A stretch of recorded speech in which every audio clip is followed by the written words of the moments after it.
Surat મહાનગરપાલિકાનું 9,603 budget municipal કમિશનરે શાલિની અગ્રવાલે રજૂ કર્યું હતું. વર્ષ 2024-2025નું રિવાઇઝ બજેટ પણ નાણાકીય વર્ષ 2025-2026નું ડ્રાફ્ટ બજેટ રજૂ કર્યું હતું, જેમાં વિકાસ કામો પર ખાસ ભાર મુકાયો હતો. સુરત મહાનગરપાલિકા દેશ અને દુનિયામાં નામ મેળવી ચૂકી છે. વિવિધ કામગીરીને લઈ સુરત મહાનગરપાલિકાને અનેક એવોર્ડ પણ મળ્યા છે.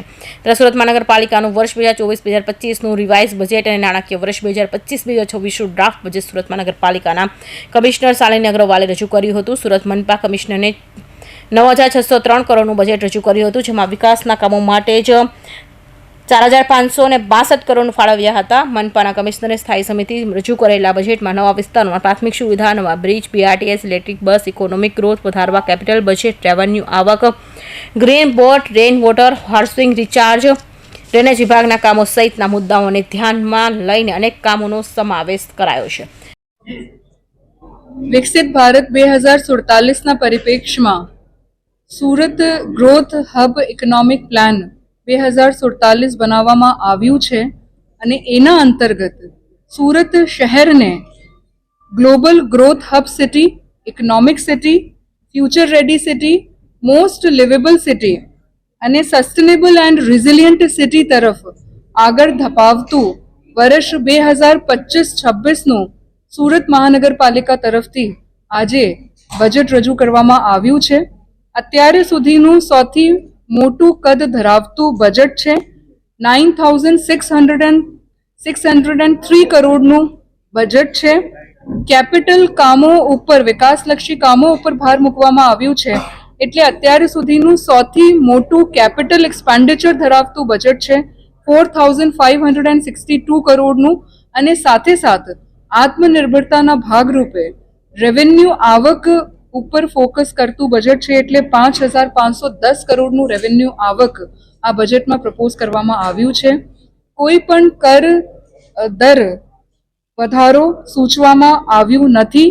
નવા વિસ્તારોમાં ઇન્ફ્રાસ્ટ્રક્ચર ફેસિલિટીઝ ઉપર ફોકસ કરવામાં આવ્યું છે.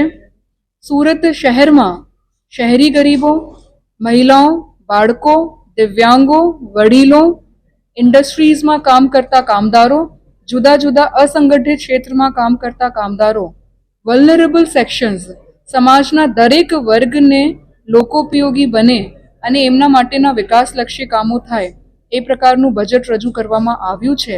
સાથે trade, services, economy, education, health, skill development, sports, culture, tourism આ તમામ ઉપર પણ ભાર મૂકવામાં આવ્યું છે. કરદર વગરનું છે તો જે રેવન્યુ જનરેટ કરવાની છે તેનો મોટો પ્રશ્ન મહાનગરપાલિકા સામે નથી અત્યારે. સુરત મહાનગરપાલિકા અત્યારે ઇનોવેટિવ ફાઇનાન્સિંગ ઉપર કામ કરી રહી છે. જો રેવન્યુ આવક છે એમાં પણ ટેક્સ બેઝ વધાર્યા વગર લોકોને સરળતાથી પેમેન્ટ માટેની સુવિધાઓ મળે એ તરફ ઘણા બધા ઇનિશિયેટિવ્સ પ્રપોઝ કરવામાં આવ્યા છે. સાથે મેન્યુઅલ અરજીઓનો નિકાલ કરતા ઓનલાઈન ટેકનોલોજીથી લોકો પોતાના પ્રોપર્ટી ટેક્સનું અમેન્ડમેન્ટ હોય કે નવું અસેસમેન્ટ હોય કે કોઈ પણ પ્રકારનું સુધારા વધારા હોય એ ટેકનોલોજીની મદદથી, ડિજિટલ ગવર્નન્સની મદદથી સરળતાથી કરી શકે.